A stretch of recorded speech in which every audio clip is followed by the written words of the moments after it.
Hello, and welcome to the Fear Channel, a channel with regular broadcasts telling the most chilling of urban legends, ghost stories, and forays into the darkest corners of the human mind. Those faint of heart or prone to night terrors should proceed at their own risk. Tonight's story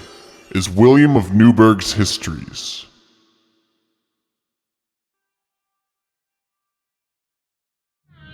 William of Newburgh was an early medieval English priest and historian. The following is an excerpt from his writings. It would not be easy to believe that the corpses of the dead should exit, I know not by what agency, from their graves, and should wander about to the terror or destruction of the living, and again return to the tomb, which of its own accord spontaneously opened to receive them. Did not frequent examples, occurring in our own times, suffice to establish this fact, to the truth of which there is abundant testimony? It would be strange if such things should have happened formerly, since we can find no evidence of them in the works of ancient authors, whose vast labor it was to commit to writing every occurrence worthy of memory. For if they never neglected to register even events of moderate interest, how could they have suppressed a fact at once so amazing and horrible, supposing it to have happened in their day? Moreover, were I to write down all the instances of this kind which I have ascertained to have befallen in our times, the undertaking would be beyond measure, laborious and troublesome, so I will recount only two. A few years ago, the chaplain of a certain illustrious lady, casting off mortality, was co-signed to the tomb in the noble Melrose monastery. This man, having little respect for the sacred order to which he belonged, was excessively secular in his pursuits, and, what especially blackens his reputation as a minister of the Holy Sacrament, so addicted to the vanity of chasing women, as to be designated by many by the infamous title of the dog priest. And this title, during his lifetime, was either laughed at by men or considered in a worldly view. But after his death, as the events showed, the guiltiness of it was brought to light, for he would issue from his grave at night time, prevented by the great resistance of the monastery's holy inmates from injuring or terrifying anyone within the monastery itself, whereupon he wandered beyond the walls, and hovered chiefly, with loud groans and horrible murmurs, round the bedchamber of his former mistress. She, after this had frequently occurred, becoming exceedingly terrified, she revealed her situation, however odd it may be, to one of the friars who visited her about the business of the monastery, demanding with tears that prayers more earnest than usual be poured out on her behalf. The friar rightly sympathized. Thereupon, returning to the monastery, he obtained the companionship of another friar, of equally determined spirit, and two powerful young men, with whom he intended with constant vigilance to keep guard over the cemetery where the miserable priest lay buried. These four, therefore, furnished with arms and animated with courage, passed the night in that place, safe in the assistance which each afforded to the party, leaving him only who had sought their company on the spot, departed into the nearest house for the purpose of warming themselves, since the night was rather cold. As soon as this man was left alone in the place, the devil, imagining that he had found the right moment for breaking his courage, incontinently roused up his own chosen vessel,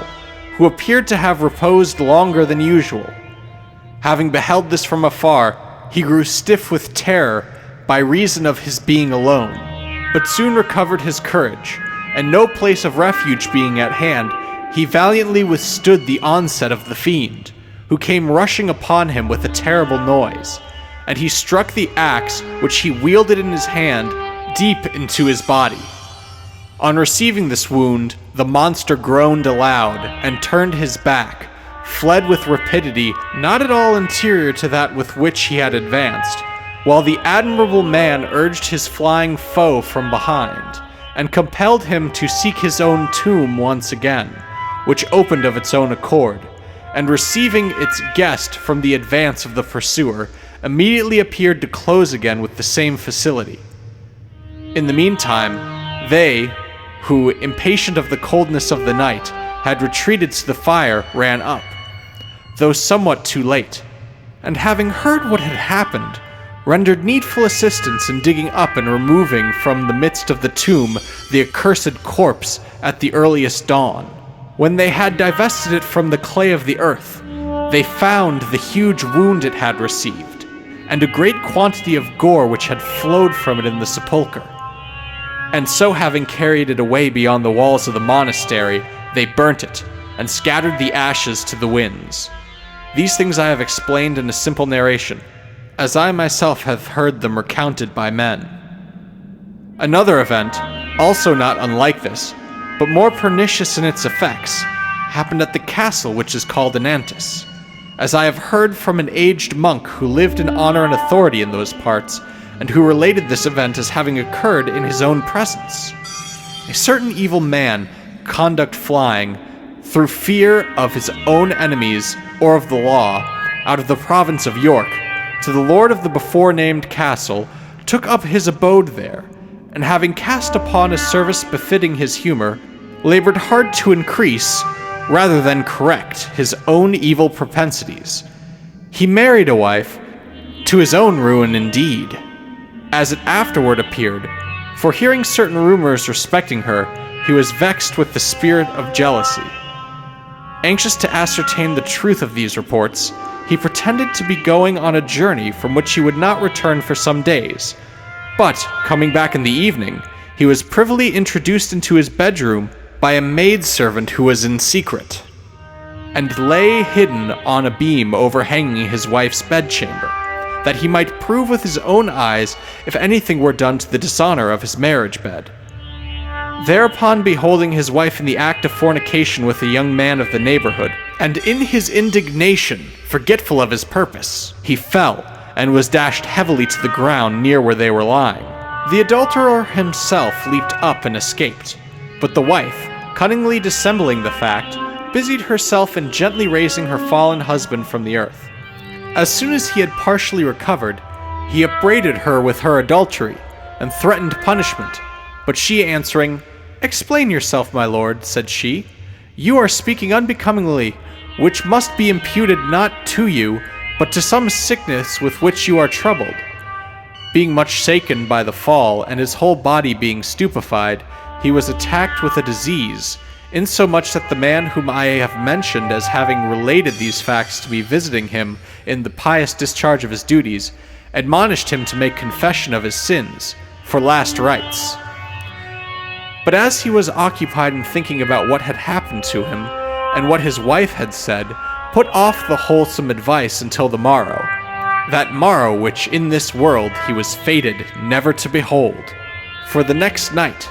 destitute of grace, and a prey to his well-earned misfortunes, he shared the deep slumber of death. A proper burial indeed he received, though unworthy of it,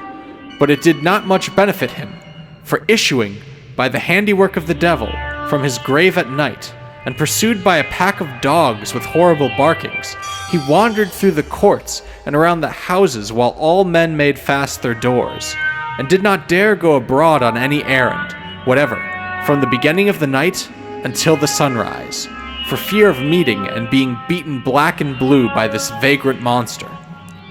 But those precautions were of no avail, for the atmosphere,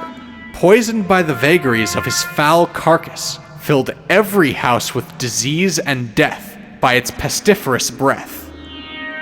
Already did the town, which but a short time ago was populous, appeared almost deserted, while those of its inhabitants who had escaped destruction migrated to other parts of the country, lest they too should die. The man from whose mouth I heard these things, sorrowing over this desolation, applied himself to summon a meeting of wise and religious men on that sacred day which is called Palm Sunday, in order that they might impart healthful counsel in so great a dilemma, and refresh the spirits of the miserable remnant of the people with consolation, however imperfect. Having delivered a discourse to the inhabitants after the solemn ceremonies of the holy day, he invited his clerical guests, together with other persons of honor who were present, to his table. While they were thus banqueting, two young men, brothers, who had lost their father by the plague, mutually encouraging one another, said, "This monster has already destroyed our father, and will speedily destroy us also, unless we take steps to prevent it. Let us, therefore, do some bold action, which will at once ensure our own safety, and revenge our father's death.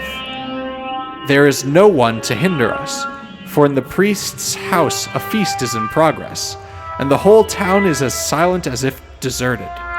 Let us dig up this baneful pest, and burn it with fire." Thereupon, snatching up a spade of but indifferent sharpness of edge, and hastening to the cemetery, they began to dig. And whilst they were thinking that they would have to dig to a greater depth, they suddenly, before much of the earth had been removed, laid bare the corpse, swollen to an enormous corpulence, with its countenance beyond measure turgid and suffused with blood, while the napkin in which it had been wrapped appeared nearly torn to pieces. The young men, however, spurred on by wrath, feared not, and inflicted a wound upon the senseless carcass, out of which incontinently flowed such a stream of blood that it might have been taken for a leech filled with the blood of many persons. Then, dragging it beyond the village, they speedily constructed a funeral pyre, and upon one of them saying that the pestilent body would not burn unless its heart were torn out, the other laid open its side by repeated blows of the blunted spade, and thrusting in his hand, dragged out the accursed heart. This being torn out piecemeal, and the body now consigned to the flames, it was announced to the guests what was going on, who, running thither, enabled themselves to testify henceforth to the circumstances. When that infernal hellhound had thus been destroyed, the pestilence which was rife among the people ceased,